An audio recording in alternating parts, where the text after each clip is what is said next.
To me, fly fishing is the next level in fishing.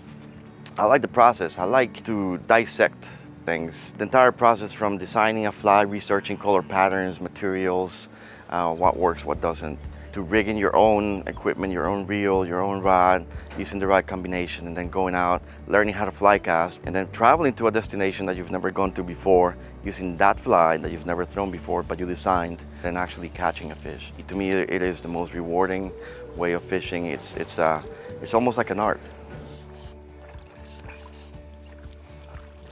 I have to work for this one. That's the beautiful thing about fly fishing. You can just pick up the fly and lay it back down where the first bite was. Hungry little guy. Nice safe release. Still got the fly in one piece. This seems to be the money today. Little foam popper with deer hair, a little bit of orange chenille. Tight bite, yours truly. Don't lose your mind. Have a lot of patience and be prepared to fail.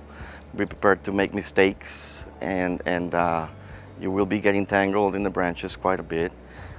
You will get a lot of blow-ups and you'll miss fish. Oh, he let go! Damn it, man. That was a 20, 30 pounder. Oh man, please come back. Take that and learn from it, and that's what's gonna make you a better angler. I don't even want this one.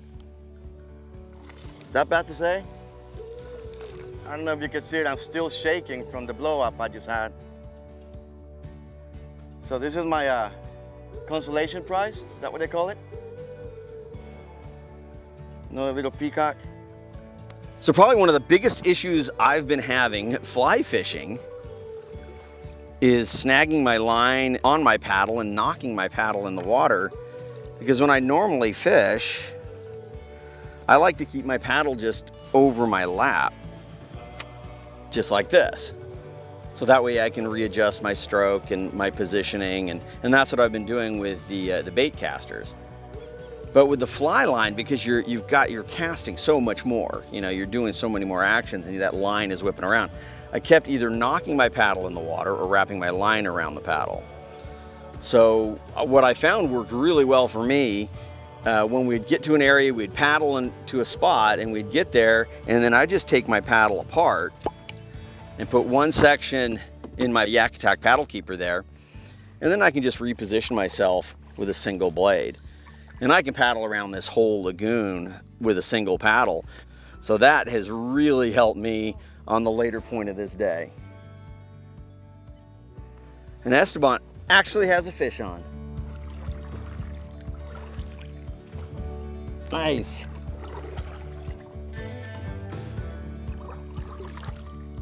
See how that paddle's in his way? Came undone. Fish came off. See, if he had been using his paddle in two pieces like this, he would have been fighting that paddle. Damn it, man. So fly fishing from a kayak it's very challenging. Obviously, it depends on the environment that you're in, and you have to know how to adapt to that environment. But regardless of where you are, you have to manage your line while inside the kayak. That way you can make the cast, a cast of the length that you need to make. So one thing I always do, for example, is I put my foot pegs all the way forward to where I can barely touch them with my tippy toes. And then I clear the entire cockpit area, like my tools, everything goes under the seat. So that way the only thing in the cockpit of the kayak is the line. And check your line constantly, especially if you see a fish come out of the bushes and you want to pick up the line and lay it back down.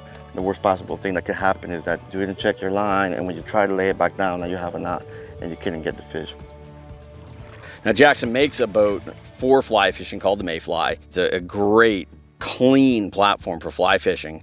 We're using the Coosa HD, which, although not perfect, is pretty good. It's a pretty clean surface. It's got that good stability, great maneuverability that you need in these kinds of waters, tight areas, and very good standability for when we want to stand up cast.